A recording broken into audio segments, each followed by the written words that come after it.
As your attack surface stretches from the data center to the cloud and the device edge, security teams need visibility across it all to confidently detect and respond to threats. Experience frictionless hybrid security that helps you stop breaches 84% faster with ExtraHop's Reveal X360, the first and only SaaS-delivered network detection and response. Explore the interactive demo at securityweekly.com/ExtraHop.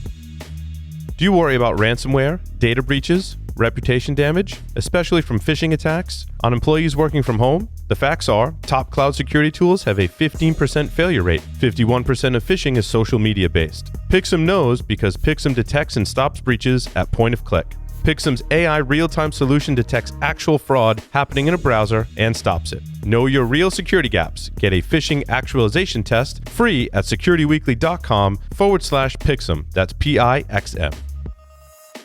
Welcome back, everyone, to Enterprise Security Weekly. If you've got a guest or a topic you'd like us to cover on one of the upcoming shows, you can go to securityweekly.com/guests, complete that form, and we review those on a regular basis. Also, our next live webcast will be on March 18th at 11 a.m. Eastern Time, where you'll learn how to prepare Linux hosts for unexpected threats. You can go to securityweekly.com/webcast, register today, or check out the archive at securityweekly.com/on-demand. And now, the enterprise security news that we had to move to the last segment. Our viewers and listeners probably noticed that already, because we got a lot of news to talk about, and we tend to go long on the news. And now we can take as much time as we want. So this will end at 4 p.m. Eastern Time. Hope you guys have a clear your schedule. I'm clear till 4. There you go. I wanted to talk about this interesting merger. I'm going to call it a merger between Thycotic and Centrify. Mm-hmm. Kind of interesting. I think that's accurate. Yeah. Merger. They are slightly different category companies. Some overlap, not complete overlap. They're PAM. They're both privileged access management, from what I understand and from what I can tell. But there's enough overlap that I would think it might be considered a market merger or a market purchase type of event, right? Where you get a kind of a private equity firm, it's got enough capital available, they grab one and say, hey, if we can corner the market or corner a bigger section of the market by getting a second one, if we can get them to work together, 1 + 1 is 3, and that's kind of how things roll. So I think that's what we're seeing on this one. And generally in the security. Go ahead, Adrian. Generally the what? Generally in the security space, 1 + 1 does equal 3. You know, we see a lot of PE firms, double their investment in just 18 months, 2.5 years. So it's a pretty safe bet, I think. And Centrify has a directory service, which is kind of interesting. Thycotic, I don't remember what some of their non-overlapping features would be with Centrify, but I mean, primarily focused on a secrets server kind of model, and that's silly. I don't know if you can hear that beeping. That's because I'm on their website and they keep asking me to chat with sales. Oh, that's did that to me too. So Thycotic has a secrets vault where I don't remember if Centrify did. They do. Then they do. And they both have MFA. Yep. Interesting. I mean, two pretty strong players to bring together into the same mix. So. Yeah. And I think Centrify's been around a long, long time, where Thycotic is newer. From a timeline perspective. So it could also be, and I don't know the tech very well, but it could also be like an innovative version versus a slightly laggard version, and kind of roll them together to jumpstart the larger lagging tech company. And also it could be like small enterprise plus large enterprise. You know, they might serve different portions of the market. You know, I know I've seen a lot of people in more of a small to mid-size enterprise using Thycotic. Oh, they both have pop-ups that are trying to get me to sell to buy from them. So that's what the merger's about, is the fact that they both use a pop-up system. Yeah, and it's notable that it's TPG leading this, TPG Capital, which is the company that took McAfee out of Intel, spun it out, and in 2017, and eventually IPO'd it last year. Yeah, it'd be interesting to see if they keep Thycotic and Centrify separate, or if they merge them into a new brand or one of the existing brands. I always like to see where that ends up. If I were to place bets on it, it's probably going to be merged into a Centrify brand, given that Thycotic had about $6 million in venture funding before acquisition, and Centrify was sitting at about $95 million in venture funding before acquisition. So what's the pool? We're placing bets. Centrify is easier to say, so my vote's for Centrify. I agree. I think that's where they're all going, folks. Plus, the timeline of it, Centrify was purchased first, and then I think a period of time later, the Thycotic acquisition. I keep murdering that name, Thycotic. Acquisition occurred, and it's a roll into the Centrify, probably for a tech difference that we're not aware of. Yeah, it sounds like you're trying to do a bad Mike Tyson impression. Thycotic. I was so angry, I'm Thycotic. Well, it remains to be seen where that'll end up. SentinelOne is making plans for IPO. Yeah. So I was going to ask, the Schedule 1 has been filed, right? No, we're it's waiting a rumor at this point. It may be more than a rumor, but no, there's no S1 yet. They haven't actually filed. They're talking about it, and it's hard to tell if this is a tactic, because oftentimes this is a way to kind of test the waters. Throw some numbers out there and see how people react to it. Mm-hmm. But to give some context here, they're talking about 10 billion plus. Being the potential valuation here, CrowdStrike, who's just absolutely on fire. They've more than quadrupled in the last year their stock price. Came out at like a 6.8 billion valuation when they IPO'd, and I don't see SentinelOne being 50% larger valuation wise than CrowdStrike. I agree. Because they tend to trail behind them in terms of market penetration, and it'd be interesting when that S1 comes out to see what the revenue numbers look like, to be able to do some more direct comparison between SentinelOne and CrowdStrike there. But I love reading the S1s too. Yeah, great read. That's one thing I got to a point where I enjoyed doing that when I was back at 451. Yeah. My favorite part is where they list off who they think their competition is.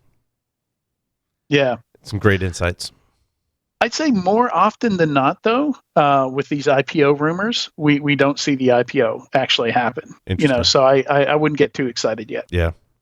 Yeah, they do tend. I think Adrian's spot on, and it tends to be a feeler for valuation and for how they want to price it, if they're going to price it. And then what ends up happening is, in doing so, they tip their hand publicly about what their valuation could be, and then acquisitions start to flow in, acquisition offers based on that number. So I'd be surprised if this one actually goes out. Although, one thing I will kind of throw in the mix, and I don't know how up to speed you guys are with the concept of SPACs, which are these basically they're private companies that are they're brought public as a placeholder to eventually buy a company public. So it's a way that they can avoid the process of IPOing a company and still essentially get the benefits of being an IPO. I wouldn't be surprised. You just previewed our next story. I believe I've read a couple rumors that SentinelOne is being courted by some SPACs as well. Interesting. Is that what's going on with a SPAC? Qomplx? Is that how you say that? Qomplx? Yeah. I hope I said it right in the intro. I think I did. I don't recall. But yeah, Qomplx is apparently IPOing via a SPAC. Yeah. Yeah. And they're combining it with two other companies, Centaur and Tyche. Wow. Yeah. I mean, I'm sorry. They have to go through a SPAC because nobody can pronounce their names at IPO. Qomplx and Thyche. But yeah, so the way these SPACs work too is they'll raise a bunch of money, $700, $800 million, $1 billion, and they'll IPO that shell company. And then if the company that they're trying to bring out needs additional funding, they do what's called a PIPE, which is go raise additional funding, bring it into the original entity to then have enough money to bring the next company public. And so what you could also be seeing is they're trying to price the PIPE for SentinelOne on a SPAC as well. And if the acronym SPAC doesn't make you twitch enough, the other commonly used term for these companies are blank check companies. Mm-hmm. That's right. Because everybody needs a blank check. And for what it's worth, SPACs are falling through the floor in the last couple of weeks. Not that I own any. It all sounds kind of shady to me. Yeah, I'm a shady guy. I'm a shady investor. There were some funding announcements. Armorblox has raised a Series B. Good sized. Yeah, 30 million. Yeah, and I mean, email security is where it's at right now, right? Like that's where the attacks are getting through. Yeah, doesn't surprise me. That and bot detection. Mm-hmm. Oh, yeah, they were. I think one of the first I saw doing NLP, natural language processing. You know, kind of a branch of ML to try to detect BEC attacks, because the really worrying thing about BEC attacks was there was no malware, there's no link to click in a lot of cases. It was just words, just communication. And they're trying to convince people. I mean, sometimes you could do some DLP on routing number formats and account number formats and detect them that way. But yeah, really, you had to look for certain word combinations to see if somebody's trying to redirect a large transaction or something like that. Axonius? Did I say that right? Axonius. Yeah. We got a lot of pronunciation stuff going on. Another Israeli company, Axonius. What does Axonius do? Axonius directly competes with my company, JupiterOne. Oh, interesting. Yeah, so you followed this? Yeah, I follow it very closely. Axonius, I have to be careful what I say because they do directly compete with us. But Axonius does cyber asset management and governance, where they collect all your cyber assets into a central system.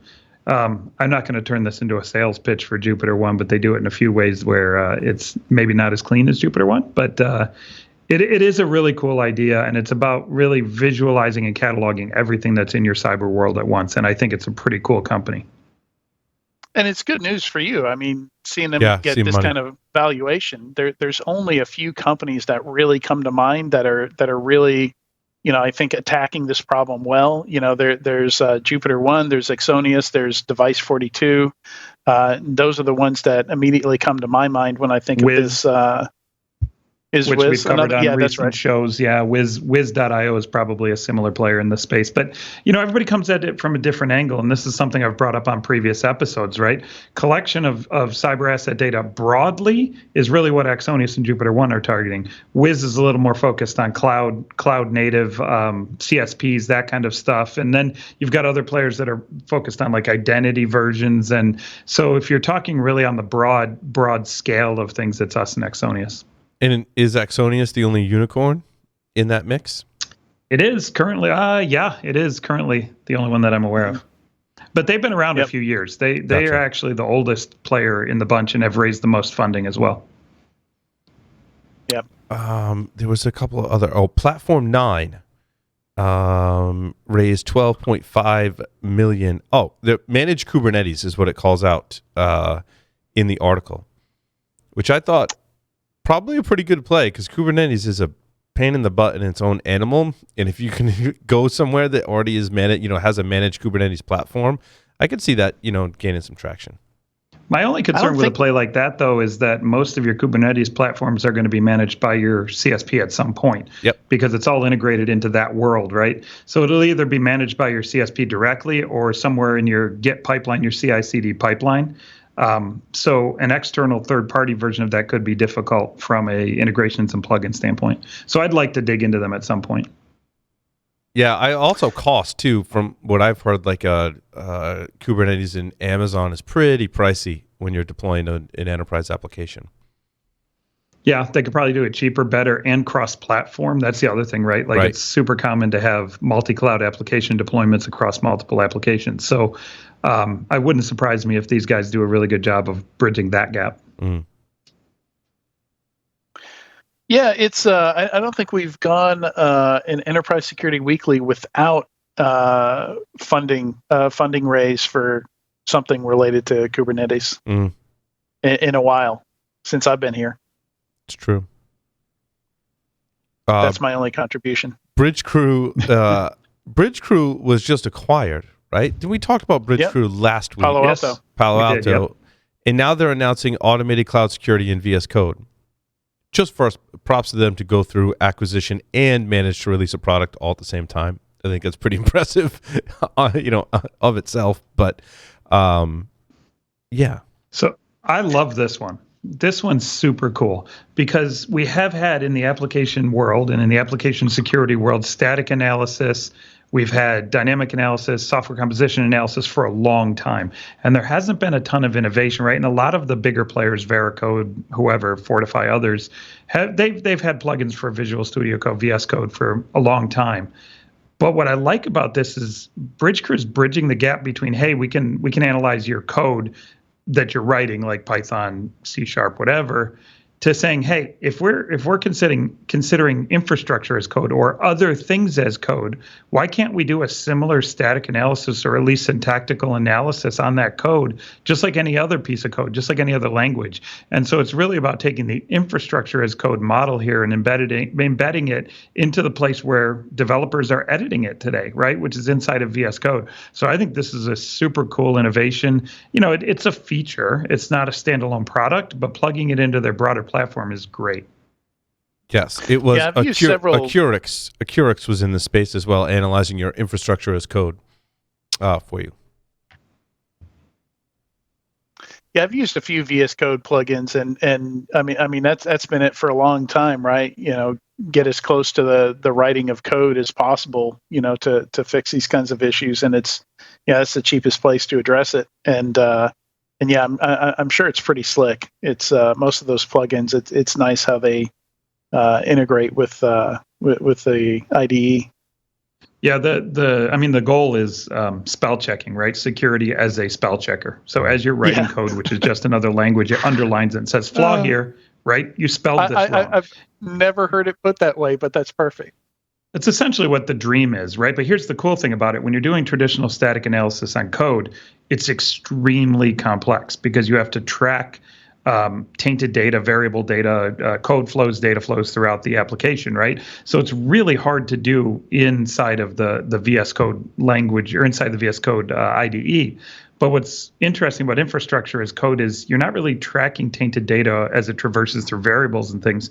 It's mostly configuration errors and basic mistakes that you're able to catch. Yeah. So the accuracy of that should be way, way higher than traditional code analysis inside of VS Code. Agreed. Even when you look at library vulnerabilities that could be integrated into an IDE or DevOps process, I always get hung up on, that's great, but like the flaw is in a specific method in that library, and it takes me a while to go, oh, I never used that method. I use different methods in it, therefore I'm not vulnerable. And I still think that's a hard problem to solve. I'm not saying someone hasn't solved it, but it's a really hard problem to solve because, like you said, Tyler, you have to understand every flow within the application to go, you've imported that library, but you're not using the vulnerable method or function call.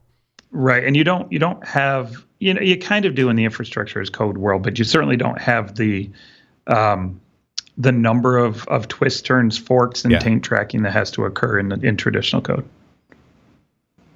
Definitely.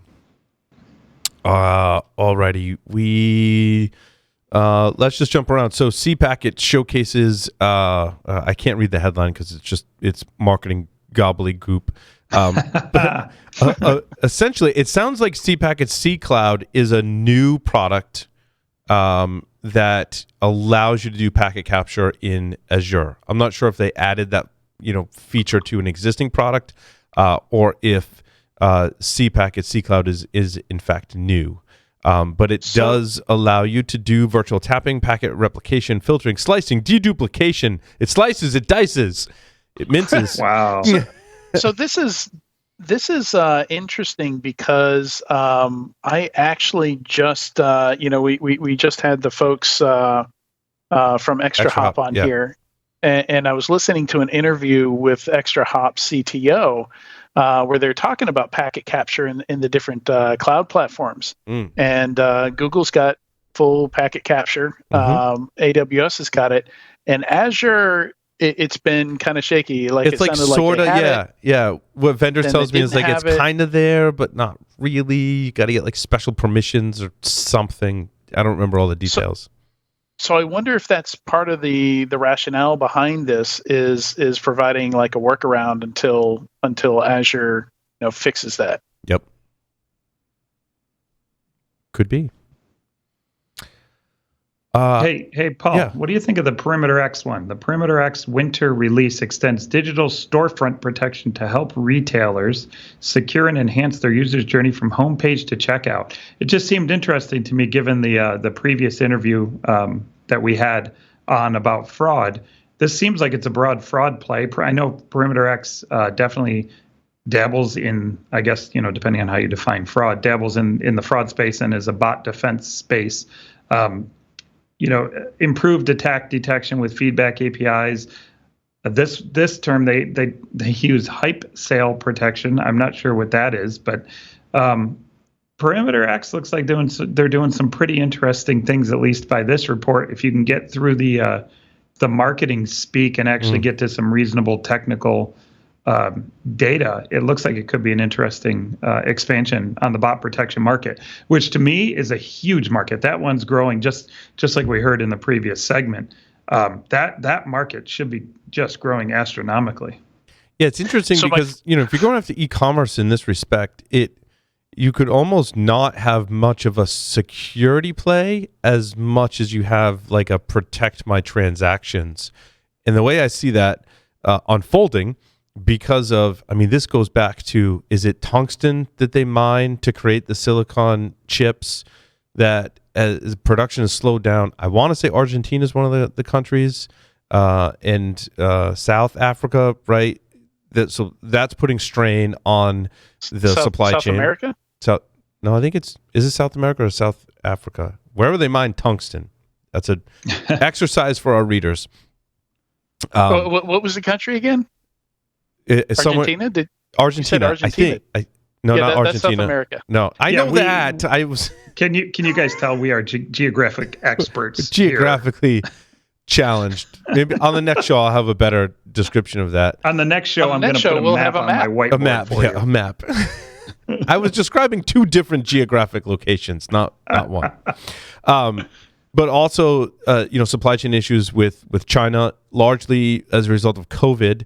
But then also, when it gets here to the U.S., you may have read articles, right? Wired read one, and several others about California. When they bring the container ships to the docks are cut down on capacity due to COVID restrictions. And what that means is I can't get my new RTX 30 series graphics card, which is what this culminates in. It always comes down to your graphics cards. And the way it relates back to the bot detection is like when you can't get the graphics card and processors or Xbox consoles or PlayStation consoles that you want, you consider maybe I can just write a bot that when it becomes available on the retailer's website, I will just scoop it up automatically via a bot. And what happens is you end up with a lot of frustrated consumers because the bots will eat it up, purchase it, then resell it for 34 or 40% more than what it should cost. And that's super frustrating. But also just trying to protect who's gaining access to your products. NVIDIA's done some interesting things. They seem to not want crypto miners to eat up all these cards. They seem to want them to go to, I think, their more intended target audience, which is gamers.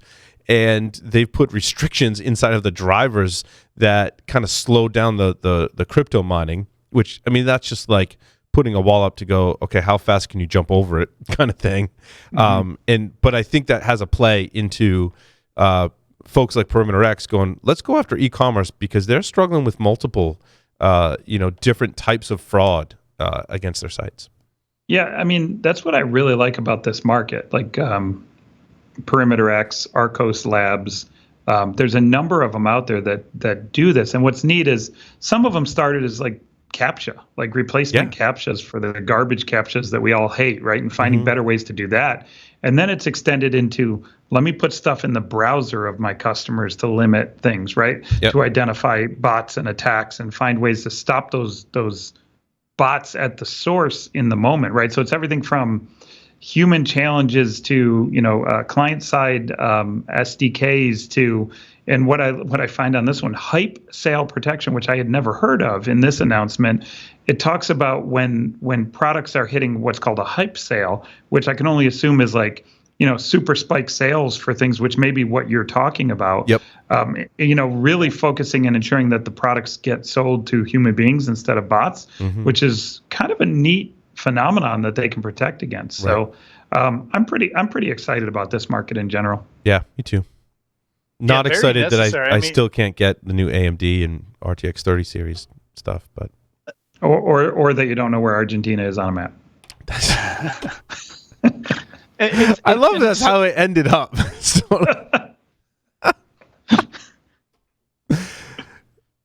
I'll fall on the sword for that one for the sake of humor for the show. I suck at geography. Just go with that. Yeah, but part of it was me half listening to as I was reading through Perimeter X's press release, and I was like, "Wait, what? Argentina, South Africa, what?" It's right up there when Jeff Mann said he had to fly overseas to go to Canada. Man. We just pull things out of context and then it becomes a thing. That's what we're good at. But yet, no, I was happy to see that this isn't just another CAPTCHA. I was looking at what the product is called Human Challenge, just like you were saying, Tyler. And it sounds like the whole goal is to eliminate friction from CAPTCHAs, which I can get behind.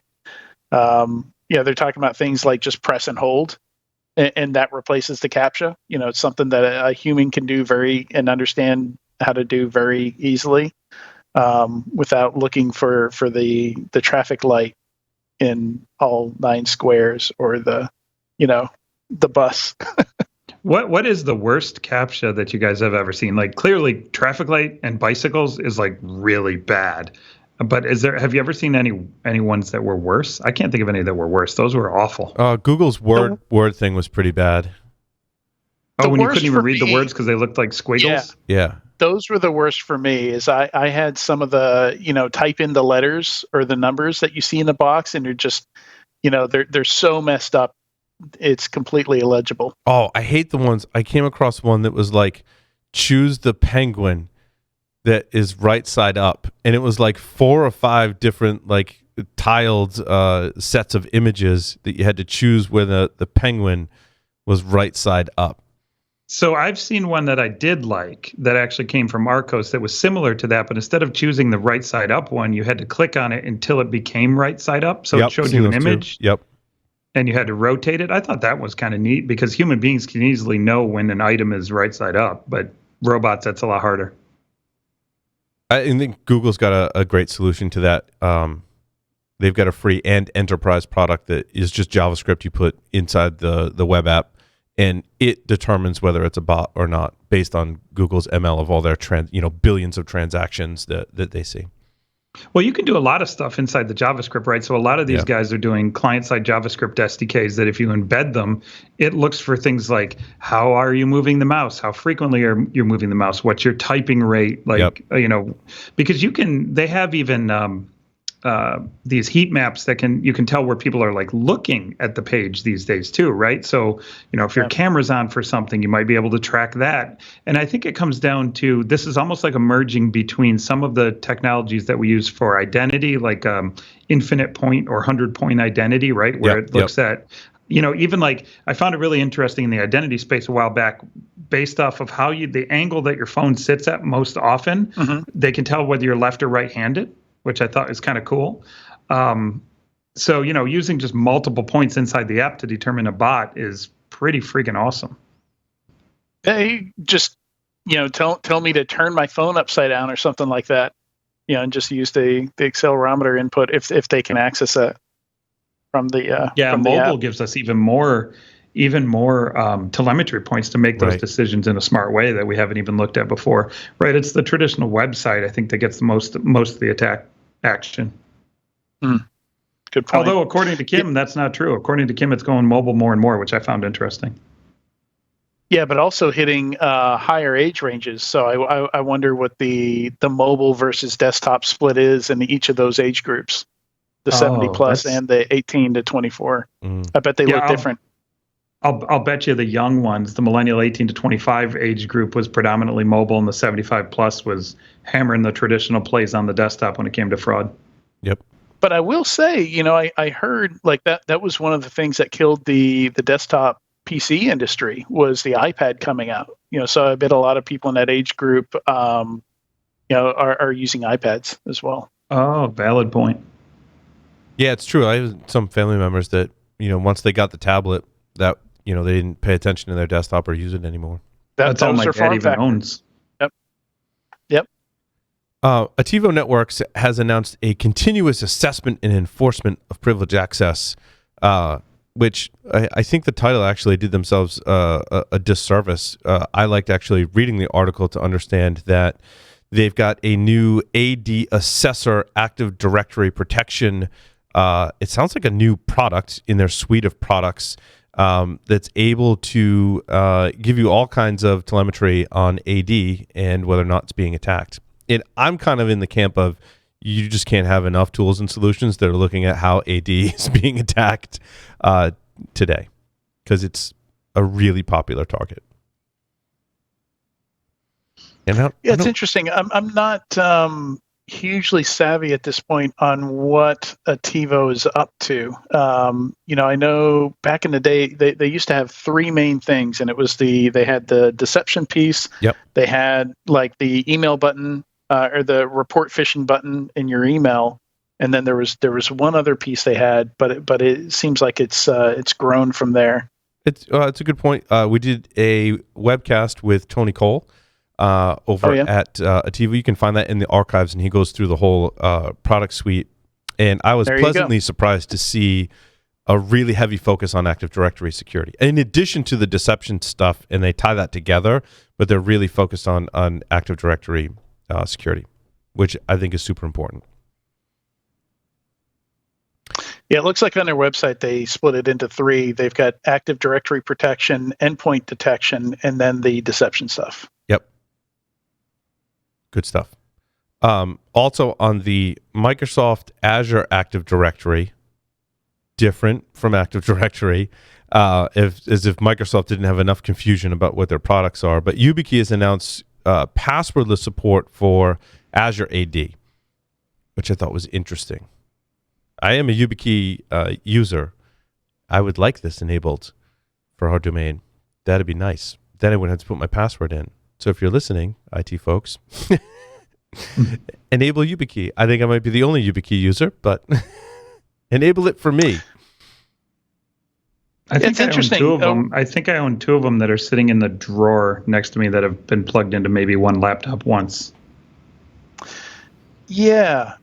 Security keys, I think, are very polarizing. I've been kind of anti-security key for a while because I don't like, I've got my phone. Why can't it just be my phone?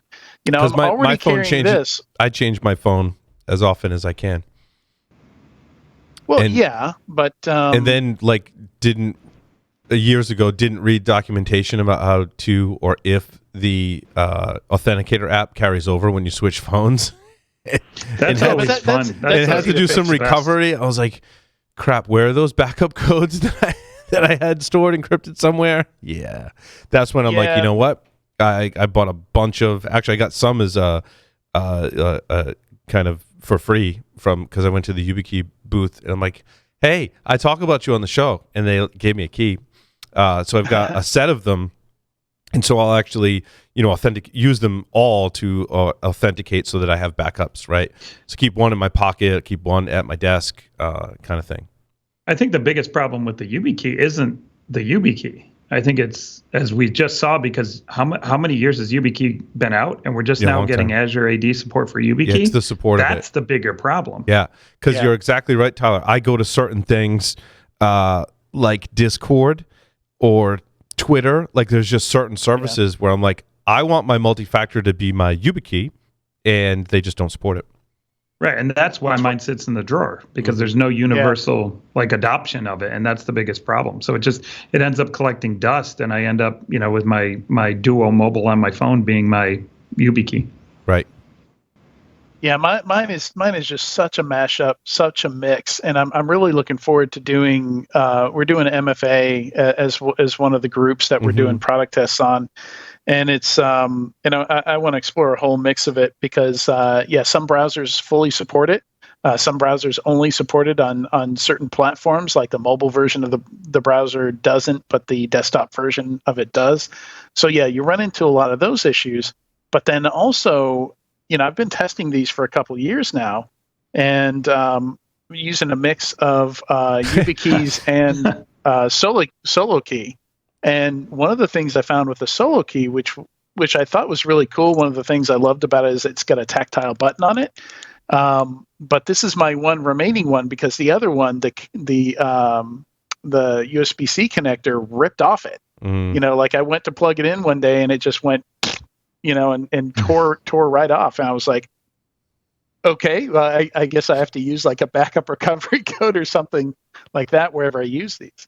And I think one of the keys is, pardon the pun, is you need to be able to enroll multiple keys. Yes. Because if you physically lose one of these, and I don't know if they fixed it, but ironically, one of the only places I've found where you can't enroll multiple keys was AWS. Interesting. Which like the enterprise use case doesn't, but Twitter does. Not to give up too much on my OPSEC, but I do enroll multiple keys for my second factor on LastPass, and then LastPass stores majority of my credentials. I'm hearing a great problem for some wonderful entrepreneur out there to tackle, and that's take LastPass, YubiKey, whatever those 3 keys you had, all of the authentication stuff that we use on a consumer basis, and figure out how to do it in a single useful system, right? So that you don't have to manage all that crap separately, and we can just have one unified, hey, it works. Yeah. I like the ring. Some of the rings that are out there that do authentication, those are super hard to plug into your phone or device, right? They obviously operate on wireless. Have you experimented with any of the rings? I think it's pretty cool because then I don't forget it. Oyo or whatever it's called, or is that more of a health tracker thing? Yeah, the other Tyler was looking into one, and I don't remember. Tyler Robinson was looking into one. I got to check in and see. He got one, and I'm curious to see what he thinks. Here's another one I've got, and we've had several companies contact us about testing their product. Yeah. And I wonder what happens when the battery runs out on this, because you press it and it's got a little light that lights up. So there's got to be like a little coin cell battery or something like that in there. But I want to use my phone. Yeah. I would much rather press yes on my phone, or get a text message. I mean, It's not the best solution, but it works. What else do we got? Caverin speeds up the process of keeping customers' hybrid clouds safe. Where does Caverin fall in terms of categories that we'll look at? So, if you looked at what they did early on, and they may have done a pivot. I remember working with them a little bit early on when I was back at 451, and I covered them a bit. They were technically like a vulnerability scanner, but the use case was different. The use case was more compliance and regulatory focused. So personally, I think it's been too long since I've looked at them to really intelligently talk about what they do now. But looks like they're still focused on compliance. They introduced the CMMC support and things like that. Yeah. So and it's the pivot makes sense. Looking at infrastructure as code, going through all the new ways people are spinning up infrastructure and stuff like that, and looking for security and compliance issues there.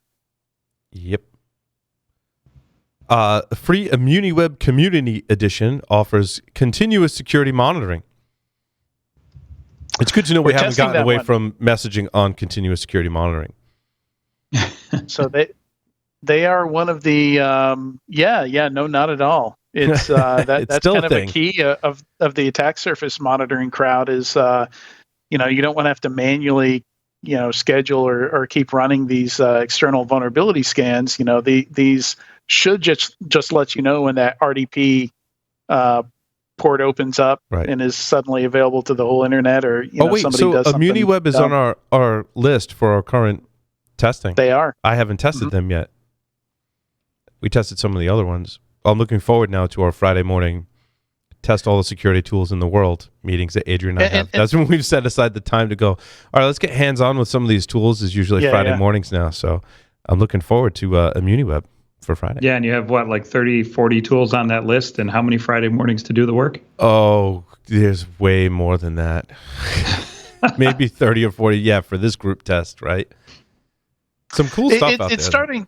It's starting to whittle down. It's really hard to directly compare a lot of these. Like ImmuniWeb does a lot more than just the attack surface monitoring. They also look for data leaks on the dark web.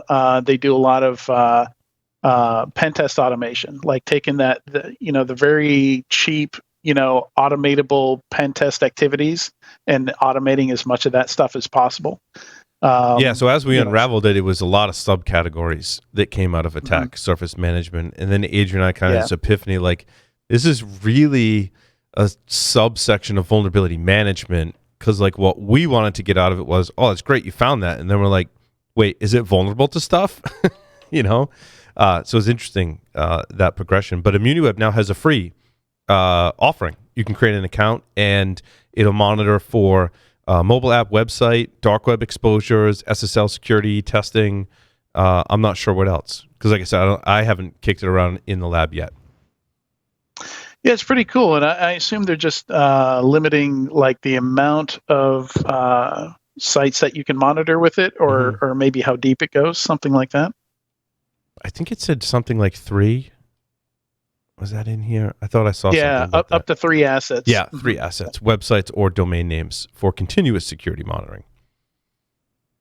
Yeah, I like community editions because it gives you a chance to really kind of appreciate the value of a product without having to go through, lengthy POC, tons of sales calls. Sometimes it gets so painful just to get to the point where you can get hands on the product, which is part of what inspired, the product reviews that we're doing. So community editions are great. Trials work too, but community editions I think are even better. So you can go kick the tires on that for free. Great Horn versus Proofpoint, a third-party comparison. I added this basically, Adrian, for, it's similar to what we're doing some of the lab work. This was the Tolly group, did a comparison between Great Horn and Proofpoint. Very cool. I've not heard of the Tolly group, but the more the better. Yeah, this data is super important. I mean, I'm biased. I like Great Horn. They're a sponsor for a while. I like their approach. I feel more comfortable when you've got an API integration into your email platform, providing security for that. So, what else? Anything else on the stories we need to cover? Let's see. Cyberark had an announcement, but admittedly, I did not dig into it. Yeah.